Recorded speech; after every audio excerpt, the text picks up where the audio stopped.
ரிஷபராசியை எடுத்துக்கொள்வோம். நாம் ஆவலுடன் எதிர்பார்த்து காத்திருக்கக்கூடிய இந்த பதிவில் நாம் எடுத்திருக்கக்கூடிய விஷயம் என்னன்னா, மகர ராசியில் செவ்வாய் சஞ்சாரம் செய்ய போகிறார்.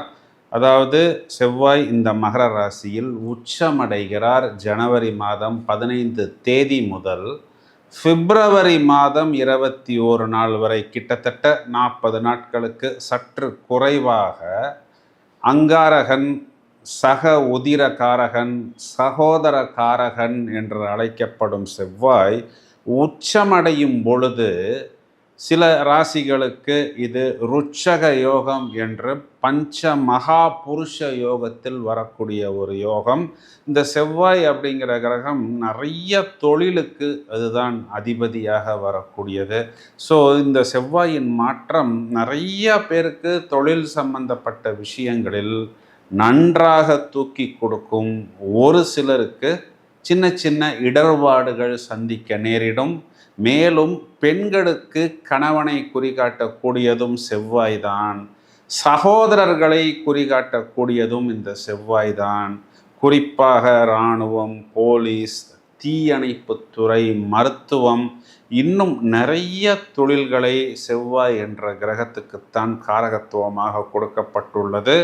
இதன் நிறம் சிவப்பு நிறம் என்று கொடுக்கப்பட்டுள்ளது. அதாவது ஒரு வீரம், ஒரு வேகம், எந்த விஷயத்தையும் சடுதியில் முடிப்பது, கொஞ்சம் கோபம் என்பது தூக்கலாகத்தான் காணப்படும். ஓரளவு பிடிவாத குணம் இந்த செவ்வாயின் வெளிப்பாடாகத்தான் இருக்கும். இதெல்லாம் சேர்ந்து உங்களது ராசிக்கு ரிஷபத்துக்கு 8ஆம் இடத்திலிருந்து 9ஆம் இடத்தில் செவ்வாய் உச்சமடைகிறது. அப்போ 8ஆம் இடம் என்று சொல்லக்கூடிய அஷ்டமஸ்தானத்திலிருந்து ஒரு அசுப கிரகம் வெளியில் வருவதே ஒரு மிகப்பெரிய ப்ளஸ். அது குரு பார்வையில் இருந்தாலும் 8ஆம் இடம்ங்கிறது எப்படி பார்த்தாலும் நமக்கு டென்ஷன் தான்.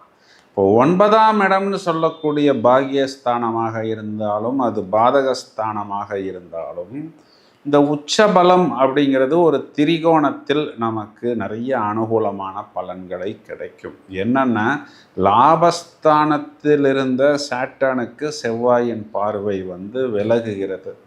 இப்போ இதே செவ்வாய் என்ன பண்ண போகிறார் அப்படின்னா, 12ஆம் இடத்தை பார்ப்பார், 3ஆம் இடம் சொல்லக்கூடிய வெற்றியை பார்ப்பார், 4ஆம் இடம் சொல்லக்கூடிய சுகஸ்தானத்தை பார்ப்பார். இப்போ முதல்ல அவர் சூரியனுடைய நட்சத்திரத்தில் சஞ்சாரம் செய்யும் பொழுது நம்மளுடைய இடம், வீடு, வாகனம் சம்பந்தப்பட்ட விஷயங்களை புதுப்பித்து கொள்வது, அதுக்காக கொஞ்சம் நாம் செலவு செய்தாலும் இதையெல்லாம் ஒரு அனுகூலமான செலவாக, ஒரு இன்வெஸ்ட்மெண்ட்டாக, அதன் மூலம் நம்மை மேலும் மெருகேற்றி கொள்ளக்கூடிய ஒரு செலவாகத்தான் நாம் இதனை எடுத்துக்கொள்ள முடியும்.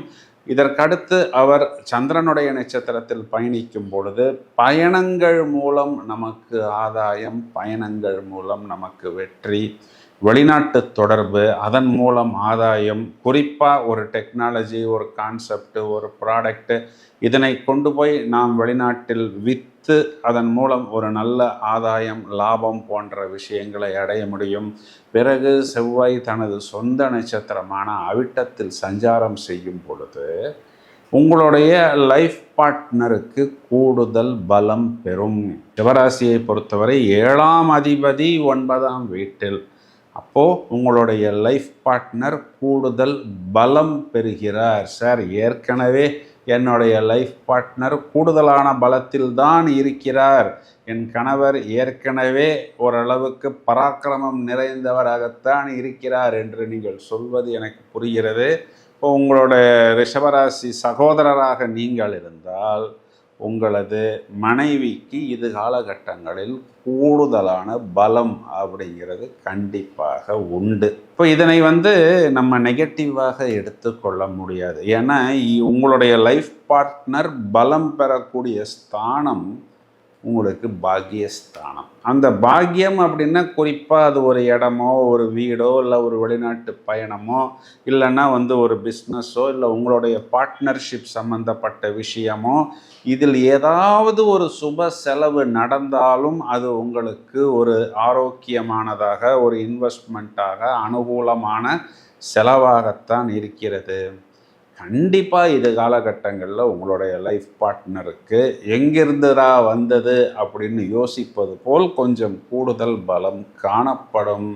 இப்போ என்ன பண்ணணும் அப்படின்னா, ஒருத்தர் பேசும்போது இன்னொருத்தர் பேசாமல் கொஞ்சம் அப்படியே அமைதியாக, சரி பார்த்துக்கலாம், யோசித்து சொல்கிறேன், பார்த்து சொல்கிறேன் அப்படின்னு அந்த விஷயத்தை ஒரு அமைதியான சூழ்நிலையில் இருக்கும் பொழுது கொஞ்சம் சாத்வீகமாக பேசினால் இது ஒரு ஆக்கப்பூர்வமான விஷயமாக அமையும் அப்படிங்கிறதை கண்டிப்பாக சொல்ல முடியும். இப்போ செவ்வாய் உங்களுக்கு 4ஆம் வீட்டை பார்க்க போகிறார். அப்போ என்ன ஆகும் அப்படின்னா, உங்களுக்கு குறிப்பாக உங்களுடைய பக்கத்து வீட்டுக்காரருடன் கொஞ்சம் கவனம் எடுத்துக்கொள்ள வேண்டும். எந்த மாதிரி விஷயங்கள் அப்படின்னா, ஏதாவது ஒரு வாகனத்தை நிப்பாட்டுவது, உங்கள் வீட்டுக்கு வந்த கெஸ்ட்டு வாகனத்தை அங்கே நிப்பாட்டி விட்டார், அவங்க வீட்டுக்கு வந்த கெஸ்ட்டு வாகனத்தை உங்களிடத்தில் நிப்பாட்டி விட்டார், இந்த மாதிரி ஏதாவது ஒரு சின்ன சின்ன விஷயங்கள் வரும். தொடக்கத்திலேயே நீங்கள் இந்த விஷயத்தை சுமூகமாக முடித்து கொள்வது தான் புத்திசாலித்தனம். இந்த ஒரு விஷயத்துக்காக பெரிதாக நீங்கள் ஒரு டென்ஷன் அடைய வேண்டாம் அப்படின்னு சொல்வது தான் உண்மை. இந்த காலகட்டத்தை ரிஷபராசிக்காரர்கள் கண்டிப்பாக தங்களுக்கு பாக்கியமான ஒரு விஷயமாக பார்த்து கொள்வது தான் புத்திசாலித்தனம். பெரிதாக இதற்கு பரிகாரங்கள் தேவையில்லை. வாய்ப்பு கிடைக்கும் பொழுது நீங்கள் முருகன் கோயிலுக்கு செவ்வாய்க்கிழமைகள்லையோ இல்லைன்னா சஷ்டி திதிகள்லையோ போய் வழிபாடு செய்யும் பொழுது அனுகூலமான பலன் அப்படிங்கிறது கொஞ்சம் கூடுதலாக கிடைக்கும்.